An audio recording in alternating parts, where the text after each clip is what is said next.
Fundación Edelvives patrocina este espacio cultural.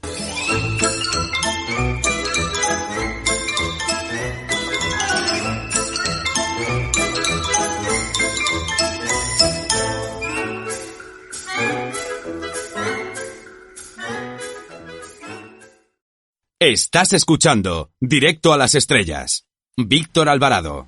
Nuestro invitado esta semana podría ser uno de los grandes catedráticos del cine español por la cantidad de películas y por haber entrevistado a grandes cineastas del panorama nacional. Responde al nombre de Torres, Augusto Torres, siendo el autor de 21 cineastas españoles, editado por Cátedra. Buenas tardes. Hola, buenas tardes. Si le parece, empezamos con una sonrisa, porque en la entrevista con Antonio Isasi, la grabadora, por cierto, o por circunstancias de la vida, no funcionaba, y a mí me pasó algo similar en mi primera entrevista, que fue a Eduardo Torres Dulce, que fue a dar una charla sobre cartas y sellos en el cine, y me ocurrió algo similar. Así que tampoco la pregunta... funcionaba la grabadora. Sí. La pregunta sería, ¿podemos decir que los mejores encuentros son los que surgen de situaciones incómodas? No, ahí lo que pasa es que Antonio Isasi yo lo conocía bastante, como creo que cuento en el libro.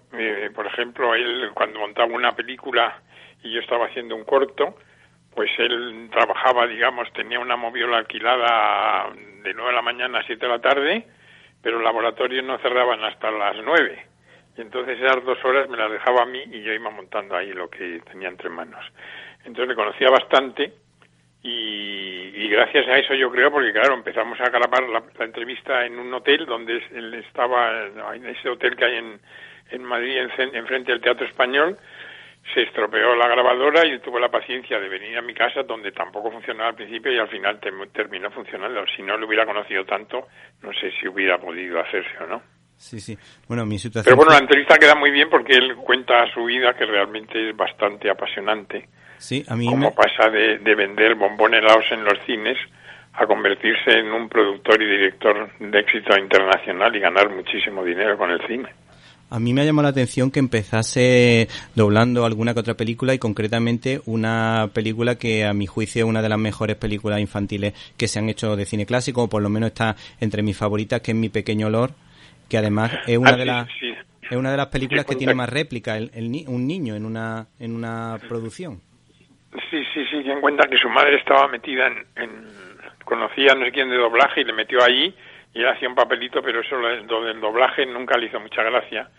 Él lo que empezó en medir inmediatamente es con el montaje, que eso sí, él llegó a ser un montador buenísimo y de hecho sus grandes películas, sus mejores películas, están realizadas según su peculiar técnica, esa de que podía rodar, por ejemplo, los exteriores en un sitio y los primeros planos en otro y luego mezclarlo y crear un conjunto que funcionaba perfectamente gracias a su habilidad con el montaje. Sí, a mí particularmente me llama mucho la atención en la película Estambul, en la que aparecen actores importantes, porque aparece este actor alemán que participa en la película de Billy Wilder 1, 2, 3, que lo hace realmente bien. Y a mí, como acababa de ver esa película unos días antes, pues cuando vi esta de Estambul me pareció impresionantemente buena la interpretación, que era a los ojos de un niño, pero luego la vi posteriormente y los montajes son alucinantes. Si este señor hubiese vivido en esta época donde se hacen tantísimas películas de acción, ahora hubiese arrasado literalmente, porque si en esa época era bueno, con los medios que hay ahora no hubiese tenido ningún problema. Sí, él era un gran especialista en hacer este tipo de cosas, de películas de acción. Estaban muy bien y le salían muy bien, y además lo que pasa es que como él era el productor también, o sea, era un trabajo completamente agotador, pero nada, lo hacía muy bien y le salía muy bien. El libro consta de 21 encuentros con diferentes personalidades vinculadas al cine. Por ejemplo, nos encontramos a Berlanga, pero también nos podemos encontrar escritores y actores. ¿Por qué has seleccionado a estos 21 personajes? Pues ha sido un poco de casualidad. Estas entrevistas están hechas a lo largo de 50 años. Creo que la primera es con Semprún, que a mí me parece la más floja porque habla muy poco de cine y de la literatura, solo habla de política francesa de los años 70, que es cuando se hizo la entrevista. Pero luego, pues, no sé, van surgiendo, pues, no sé, a Buñuel le entrevistamos, que era dificilísimo, porque Buñuel no quería entrevistas, a través de Ricardo Muñoz Subay, que era muy amigo suyo y nuestro, y los demás, algunos eran encargos, porque yo he escrito en El País durante muchos años, Sí. y por ejemplo, pues, no sé, era una entrevista con Pablo del Amo, el montador, pues era un encargo del País, porque le habían dado el Premio Nacional de Cinematografía ese año, y García Maroto también fue un encargo, pero por ejemplo con García Maroto me pasó una cosa, que era un señor ya bastante mayor, debía tener la edad que yo tengo ahora, tenía 30, 40 años menos, entonces él quedaba fascinado que apareciera por allí un jovencito que le sabía muy bien de su vida y había visto sus películas y le interesaban mucho. Y entonces me especialicé en hacer entrevistas a directores mayores olvidados, que no los conocía nadie, como por ejemplo Jerónimo Miura, que era un señor absolutamente encantador y que todo el mundo lo relacionaba con su hermano Miguel Miura, a tales extremos que cuando hice esa entrevista luego el problema fue encontrar dónde publicarla, porque en varios sitios me dijeron, pero qué tonto eres, estás equivocado, si es Miguel Miura, Jerónimo Miura no existe. Eso te juro que me pasó así, tal cual. O por ejemplo el dramaturgo y director de cine López Rubio, que cuenta también una historia apasionada, como de repente se va a Hollywood en los años mejores de Hollywood a supervisar en la época que no existe el doblaje, que se hagan versiones de las grandes películas que se hacen, un sistema que... Y bueno, van saliendo así, de pura casualidad. Que vas poniendo son realmente llamativos. A mí particularmente me ha llamado la atención que titulas a Reich, Alberto Reich, como el progresista Reich, que fue el director del Nodo, y me ha llamado la atención también en parte que el Nodo, dentro de lo que cabe, tuvo bastante libertad, y este señor, según cuenta en la entrevista, por lo menos lo que yo he percibido, es que hubo cierta libertad, salvo algún momento puntual en el que le dijeron que no pusiese tal cosa, tal otra, pero que los trabajos de este señor eran realmente buenos y dentro de lo que cabe estaban muy bien hechos, sin demasiada manipulación. Entiendo. No, lo que pasa, por ejemplo, esta entrevista yo creo que es la peor del libro, porque había un problema mío, que es que esa es un encargo, cuando fui a entrevistarle, no tenía la menor idea de quién era este señor. Sí. Entonces él se refería mucho a su hermano, que tampoco tenía ni idea de quién era, y luego, no sé, acabada la entrevista y tiempo después empezó a averiguar, y entonces tanto él como su hermano eran una pareja un poco peculiar, porque él era director del Nodo por un lado, y por otro lado era accionista de la productora Uninci, que era la productora en la que estaba metida el Partido Comunista, y que hizo pues las primeras películas de Bardem, por ejemplo. Entonces, si yo hubiera sabido eso al momento de hacer la entrevista, le hubiera podido tirar de otra manera de la lengua y me hubiera contado otro tipo de cosas, que hubiera quedado una entrevista mejor, creo yo. ¿Y por qué se quedan algunos como Bardem, Garci o Rafael Gil, que son así importantes dentro de la filmografía española? Garci, porque ahí el único que hay más o menos de mi generación es Ricardo Franco. Sí. Y porque, no sé, yo le conocía mucho y le traté mucho y trabajé con él repetidas veces. Pero no, de mi generación es el único que hay, porque es que los demás es que, por ejemplo, Garci, lo que me va a contar, lo que me divierte es lo que cuente Paco Raval o Emiliano Piedra, gente de otra generación, que me cuentan, lo que me van a contar los de mi generación, más o menos ya lo sé. O sea, lo que me divierten es que me cuenten cosas que no sé. Y ya digo que los que dices podían estar perfectamente, pero es una selección completamente arbitraria y producto de la más absoluta de las casualidades. Una de las entrevistas más curiosas, es verdad que un poco cortante, un poco seca, es la de Buñuel, y me llamó la atención la sinceridad de este cineasta. Sí, pero bueno, ya digo, lo hicimos porque Muñoz Suárez cuando él vivía, tenía un apartamento en la Torre de Madrid, fuimos a verla allí, le hicimos la entrevista, entonces la única condición es que no se podía grabar. Pero éramos 4, fuimos a la salida y ya estábamos preparados y la reconstruimos bastante bien, y entonces la entrevista se publicó en Calle du Cinema y en nuestro cine.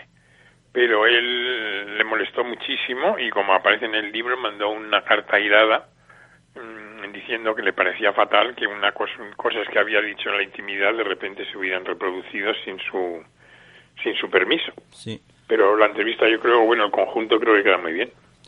En cuanto al cine de Buñuel, yo solo he visto Tristana y Viridiana, que me parecen dos buenas películas, a pesar de que no sean temas que me interesen realmente los que se plantean en la historia, y me gustaría, como experto en cine, que nos comentara en qué nos debemos fijar para comprender un poco su cine y entenderlo, que a lo mejor a muchos nos pilla un poco distante, a pesar de que nos gusta el cine clásico. Pues esas dos películas que dices son de sus mejores películas, pero yo creo, a mí lo que me interesa más no son las películas francesas con las que gana Oscar y tiene éxito en todo el mundo, sí, sino las primeras películas que hace en México con muy pocos medios, porque demuestran una habilidad, yo creo que mucho mayor que en las otras, que ya es un poco, no sé, ir a un tipo de cine intelectual comercial, digamos, de alguna manera. No, las mexicanas a mí me gustan mucho porque están muy bien hechas, muy bien, a veces los actores no son todo lo bueno que deberían, pero funcionan muy bien, están muy bien rodadas y están hechas con mucha imaginación. A mí particularmente eso es lo que me pasa, que cuando he intentado ver alguna de las películas mexicanas me echa un poco para atrás el acento, las interpretaciones y todo pero eso. están bien, aparte tampoco son muy fáciles de ver, pero yo creo que deben verse porque las hay estupendas, ¿no? Sí. Ahora no me acuerdo así ningún título en concreto, pero hay desde luego varios que están muy bien. Yo particularmente, tengo amistad con Juan Orellana, que está relacionado con el mundo de la crítica cinematográfica desde un punto de vista cristiano, y en uno de sus libros decía que Buñuel era una persona tremendamente sincera y que si él, por ejemplo, Buñuel era anticlerical y no quería nada con esos temas, pero él decía que si ese hombre hubiese vivido una fe con la que se hubiese sentido feliz, que él decía que hubiese sido el mejor director, o el director que mejor hubiese expresado la vivencia de la fe. Sí, posiblemente sí. Luego, con respecto a Fernando Fernán Gómez, me llama la atención, y yo creo que este señor realmente era un hombre superdotado. Ahora mismo lo evaluaríamos, yo creo que es superdotado, una persona que escribe cine, teatro, que da conferencias, que es un gran conversador, que actúa y se da cuenta que la forma de moverse de los americanos en las películas era más atractivo que la forma de actuar aquí en España. La verdad que me parece un hombre brillante en todos los aspectos. Yo de pequeño las películas de cine clásico de este señor me encantaban, pero últimamente me he leído algunas de las obras de teatro y además lo que ha sacado su nieta y de algunas obras inéditas, y he disfrutado muchísimo con la lectura de sus libros. Sí, está muy bien. Por ejemplo, me parece que se llama El tiempo amarillo, sus memorias me parecen estupendas, sobre todo la primera parte, antes de que empiece a hablar ya cuando él está completamente metido en cine. Está muy bien, sí, Fernando yo le conocí bastante, era muy simpático, estaba muy bien. Además, ya cuando vivía con Emma Cohen, ahí hicimos alguna película juntos y era muy agradable trabajar con él, y además era muy divertido y muy simpático. O sea que la imagen que nos han querido dar a través de los medios de comunicación sensacionalistas de váyase usted a un lado, váyase usted a otro, en realidad es sacar a una persona de quicio en un momento que no venía, a lo mejor que el hombre estaba en una mala situación o que estaba ya harto de que le persiguieran con la cámara. Sí, posiblemente, pero ya digo que él estaba muy bien, era muy simpático. Y además siempre contaba, eso cuenta en las entrevistas, que él hizo películas muy malas porque era incapaz de decir que no a nada que le ofrecieran. Entonces sus películas las hay muy buenas, como El viaje a ninguna parte, por ejemplo, sí, y otras que dejan bastante que desear, pero son puros encargos que los hacía. Aparte, otra cosa curiosa, que él siempre contaba que él no fue a ninguna escuela de cine, sí, ni tenía tiempo de trabajar como meritorio para aprender cómo se dirigía una película, porque él estaba siempre trabajando de actor. Entonces sus primeras películas se las produjo él, películas que yo he visto, por ejemplo, recientemente las han pasado en la Filmoteca, y son unas películas realmente muy curiosas, porque están hechas, él decía, con muy poco dinero. Yo creo que están hechas con regular dinero, pero muy bien empleado. Sí, sí. Y a través de esas es como él aprende a dirigir cine. A mí me gusta mucho también no sé si obra de teatro o novela, ahora mismo no caigo, de Las bicicletas son para el verano. Y por otra parte, es obra de teatro y sí, bueno, y luego hay una película de Jaime Chávarri, sí. creo. Sí. A mí me ha llamado la atención siempre de este hombre lo sincero que es, la forma que tiene de comunicar, cómo independientemente de que pueda estar más de acuerdo o desacuerdo con su opinión, ya sea política, ya sea de cualquier tema, dice, qué manera de argumentar, qué inteligencia, qué agudeza. Y luego me llama la atención también, en el caso de este señor, igual que en el caso de Frank Capra, en el caso de Raúl Walsh, en el caso de John Wayne como actor, son los mejores, o una parte de los mejores, son grandes cineastas y a lo mejor no han hecho carrera relacionada con el cine, sino habían preparado unas carreras muy distintas a las que no tenían nada que ver con el mundo del cine. Y en el caso de Fritz, el caso de Frank Capra, es que son auténticos maravillas, incluso son mejores que muchos cineastas actuales que han estudiado carreras cinematográficas. Sí, no, desde luego. Bueno, el caso de Fernán Gómez es que, bueno, él es hijo de actores y pues va a ser actor, y luego lo que pasa es que su interés le lleva a dirigir teatro y a dirigir cine. Pero yo tengo que estar muy bien, que me hace mucha gracia de los entrevistados, es Emiliano Piedra, cómo pasa de ser un señor que empieza a trabajar en una distribuidora, empieza a distribuir películas en la posguerra por los alrededores de Madrid. Creo que cuenta que iba en un borrico llevando el aparato de cine a pueblos donde no había cine, y como poco a poco llega a producir Campanadas a medianoche Orson Welles, que no la quería producir nadie, y luego tiene gran éxito con los musicales que hizo con Carlos Saura, entonces creo que lo cuenta muy bien, ¿no? Cómo él pasa del Mesón de Paredes, que es la calle de Madrid donde vivía con sus padres, sí, pues a hacerse un gran nombre como productor de cine. Por otra parte, Berlanga tiene películas que son realmente buenas. A mí me gustan mucho, sobre todo las relacionadas con sus primeros años, las más clásicas, desde Bienvenido Mr. Marshall al Verdugo. Pero luego siempre me he quedado maravillado lo buen conversador que era, sobre todo cuando participaba en un programa de radio de Beatriz Pecker, que contaba multitud de anécdotas, curiosidades, y solo por eso ya merecía la pena conocer a esta persona. Sí, él era muy simpático, y por ejemplo él, que dio clases en la escuela de cine, sus alumnos, se pegaban por ir a sus clases porque eran muy divertidas y aprendían muchísimo y de manera muy muy interesante. Y lo que pasa a Berlanga, el único problema que tiene es que todas sus películas, sobre todo las de la última etapa, esas que rueda en planos larguísimos con actores, unas cosas complicadísimas de hacer que solo sabe hacer él, pero están tan apoyadas en el diálogo que fuera no tienen. Fuera de España es muy poco conocido por ese, tanto en Francia como en Italia sus películas no llegan, salvo las primeras, que incluso son algunas coproducciones con Italia, pero no. Sí.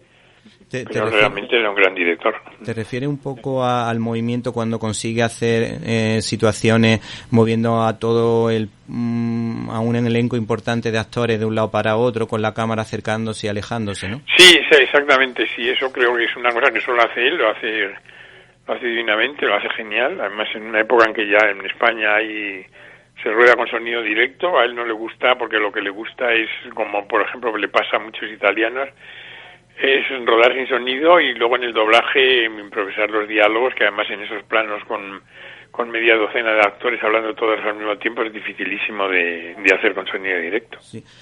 Por diferentes motivos, por diferentes razones, el apellido Franco está muy vinculado al cine. Por el dictador, lógicamente, porque fue el guionista de la película Raza, y por el caso de Ricardo Franco, que tiene una película que me encanta, como La Buena Estrella, y luego por otra parte también aparece Jesús Franco, que está muy vinculado al mundo del terror. Jesús Franco es el tío de Ricardo Franco. Sí. Y el tío también de Javier Marías, que Javier Marías era un gran cinéfilo también. Sí, es verdad. Aunque su colaboración con cine es poquísima, solo hicieron la primera película de Ricardo Franco, que se llama El desastre anual. Sí. Es guión de los dos, de Javier Marías y de Ricardo Franco. Sí. Es una película rodada en 16 milímetros que tiene muy poquito interés, solo tiene una cosa curiosa. Yo la he vuelto a ver hace poco porque la Filmoteca restauró una copia. ¿Y qué es lo que tiene de curioso? Que sí, que no... Jesús Franco también era un señor curiosísimo, porque a él lo que le gustaba le interesaba mucho más la cantidad que la calidad. Pero prefería hacer 5 películas en un año que no fueran muy buenas que hacer una cada 2 años que fuera buenísima. ¿Pero por qué? Porque se divertía. Sus rodajes suelen ser muy complicados porque todo el equipo se cree que está haciendo una película y puede resultar que al mismo tiempo, sin que lo sepa prácticamente nadie más que él, está haciendo 3 y no era todo una manera muy muy rara de trabajar y muy personal. ¿Y hay alguna que merezca la pena o que tú digas, pues este director merecía la pena por tal película o por cierta capacidad para hacer ciertos planos? No sé. Sí, no sé, bueno, ya hemos ido hablando de, por ejemplo, Mulotti, que tampoco era un tipo muy curioso. Tiene algunas películas que están bastante bien, no me acuerdo ahora de títulos, pero no, era muy desigual, empezó bien y luego se fue deshaciendo un poco a lo largo de la carrera, No, pero yo me refiero a Jesús Franco, que si las películas así de terror realmente merecían la pena. Jesús Franco en concreto. Pues sí, yo lo que pasa es que él ha hecho muchísimas, debería ser casi 200 películas. Sí. Yo he visto muy poquitas, la verdad, porque además en España por problemas de censura no se exhibieran muchas, y luego ya cuando desaparece la censura en el 97 él ya se acostumbra a trabajar fuera y sigue trabajando fuera, no le interesa trabajar aquí. Sí. Entonces yo he visto muy pocas películas suyas. En este momento no se me ocurre así ningún título que pueda decir eso estaba muy bien. Sí. Y luego Ricardo Franco dices que toda su carrera está un poco lastrada por la enfermedad, pero quizá la mejor película fue cuando ya está pasándolo realmente mal, como La buena estrella, que a mí me maravilló esa película, me pareció muy bonita, y la interpretación de Maribel Verdú y Antonio Resines, pues desde luego para mí es de las mejores. Sí, es que el Ricardo tenía diabetes, entonces su padre era médico, muy buen médico, y ya le dijo que si no se cuidaba se moriría como se murió a los 40 y tantos años, a los 40 y muchos años. Entonces él dijo que prefería vivir como le daba la gana a vivir como un enfermo, y no se cuidó nunca, y entonces consiguió morir con las botas puestas, digamos, en mitad del rodaje de su última película, que en este momento no me acuerdo cómo se llama, pero que realmente se resiente de que no acabara de rodarla él. Sí. Y por lo cual La buena estrella yo creo que es su mejor película con diferencia. Sí, o sea que es de estos directores que por lo menos tuvo la suerte de hacer una gran película por la que todos lo recordaremos. Sí. Esa es su gran película, desde luego. Y ya para finalizar queríamos terminar un poco hablando de Juan Marsé, porque me llama la atención. Yo ya más o menos lo sabía, que muchas de sus novelas están vinculadas al cine, tienen muchos guiños cinéfilos, como por ejemplo El embrujo de Shanghái, de Strondheim, y hay muchísimas más películas de las que hace referencia en muchos de sus libros. ¿Qué te ha llamado la atención de este señor? Y bueno, la frase con la que prácticamente abre la entrevista, ¿usted por qué escribe en español? Y dijo, porque me da la gana, lo hago realmente porque me da realmente la gana, y luego ya, bueno, dio otras explicaciones, pero eso me llamó la atención, me pareció muy simpático, y ya solo por eso este señor me cae muy bien. Pero vamos, la pregunta en relación a su relación con el cine. Sí, bueno, él dice que a él le influye el cine tanto como la literatura, la ola de escribir. Entonces, de todas estas entrevistas, es la mejor. Además, tiene la particularidad de que está grabada, y por ejemplo se puede ver en Filmin. Sí. Y está muy bien porque él no solo lo que dice tiene mucha gracia, sino que, digamos, como actor, o sea, lo que se ve en el documental, él está estupendo, tiene mucha gracia y está muy bien, y además, bueno, la entrevista es la transcripción directamente del texto del documental, pero que yo creo que resulta mejor todavía viéndola, ¿no? Y nos puede contar. Entonces yo le conocía más o menos poco, entonces fue un poco difícil ponernos de acuerdo para hacer la entrevista, pero una vez que la hicimos, bueno, que quedamos de acuerdo, ya solo fueron facilidades, y yo creo que la quedó muy bien, ¿no? ¿Y nos puede contar alguna anécdota de Juan Marsé que le llamase la atención? No, por ejemplo, me hace que le parecían malísimas todas las películas que se hicieron sobre sus novelas, sí. Incluso las que hizo Vicente Aranda, que yo creo que hay alguna que está bien, no le gustaban ninguna, no. Y él lamentó muchísimo que, por ejemplo, esta que has nombrado antes del Embrujo de Shanghái, sí, que en teoría la tenía que hacer Víctor Erice, incluso de manera curiosísima está publicado el guión que hizo Víctor Erice, pero el productor Andrés Vicente Gómez no la quiso hacer yo creo que por la mala fama que siempre ha tenido Erice, aunque ahora parece que ha desaparecido, porque creo que en este momento está rodando una película después de muchos años sin rodar nada. Ah, sí, yo la verdad que pensaba que hasta había muerto. No, pues está en pleno, deben, porque además conozco a la jefa de producción, deben llevar como 3 semanas ya de rodaje. No. Sí. Pues a mí las 2 películas esas que recuerdo de Erice me gustan un montón.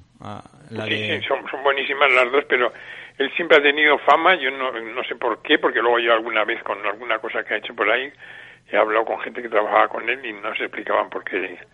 Yo creo que el problema es que las 2 estaban producidas por Querejeta, sí, y eran amigos, eran desde el colegio, o sea, y no sé, que la amistad ya hasta cierto punto puede estar bien y hasta cierto punto puede ser perjudicial. En ese caso creo que era perjudicial. Y ya por último, de Francisco Rabal, en unas cuantas frases que nos pueda decir de él y alguna curiosidad de este señor. Rabal, por ejemplo, yo lo conocí rodando esa película de Glauber Rocha del año 70, Cabezas cortadas, donde yo era la script. Entonces era muy conflictivo porque era la única película donde él era calvo, aparecía sin el peluquín que llevaba siempre. Sí. Entonces eso es lo que él justificaba, que siempre estaba como de mal humor y no sé qué. Y a mí, hace muchos años después, Andrés Vicente Gómez me ofreció hacer El pecador impecable, la novela de Manolo Hidalgo, protagonizada por Rabal. Entonces me entrevisté con él y, bueno, llegué a la conclusión que ya sabía antes, que Rabal no está para la comedia y que a mí no me apetecía volver a trabajar con él para nada. Y entonces finalmente elegimos a Alfredo Landa y la película quedó muy bien, pero con el inconveniente que todo el mundo dijo que era una película más de las que hacía Alfredo Landa por esa época, que era mediados de los años 80, sí, y no la tuvieron muy en cuenta cuando yo creo que no se parecía nada a lo que hacía por esa época. Sí, sí. Pero Rabal también, la entrevista está muy bien porque cuenta su infancia, cómo aparece de técnico en unos laboratorios trabajando como eléctrico, poco a poco pues va haciendo frases y va teniendo una carrera estupenda. Y ya que ha nombrado a Landa, que es uno de mis actores favoritos y con el que mi padre pues de alguna manera tenía un vínculo, se reía mucho con él, le llama mucho la atención en muchas de sus actuaciones. ¿Cómo era Landa? ¿Qué una cualidad así de Landa que llamase la atención? Por ejemplo, cuento una anécdota que siempre me pareció muy curiosa. Yo cuando en la película esa me la ofrecieron con El pecador impecable, hacerla con Rabal. Entonces sí, yo pues le vi una temporada, entonces íbamos por la calle y él no podía evitar, cada vez que pasaba una mujer a su lado, fuera joven, mayor, fea, guapa, les decía alguna cosa y a todas, nadie se molestaba, les parecía divinamente. Entonces yo iba con Alfredo Landa por la calle, todo el mundo lo reconocía en el acto y todo el mundo se acercaba a plantearle algún problema que tenía, desde que no sé qué a no sé cuántos. Todos le iban a tratar de que él solucionara, que él muy amablemente siempre trataba de responder y de a sus preguntas. Muy bien. Que eran completamente distintos y, bueno, yo trabajé con él en la película esa, no hubo ningún problema, nos hicimos muy amigos y estaba muy bien, era muy simpático. Sí, sí. Bueno, pues agradecemos la presencia en los micrófonos de Augusto M. Torres, autor de 21 entrevistas de cineastas españoles de la editorial Cátedra. Muchísimas gracias. Nada, muchísimas gracias a ti.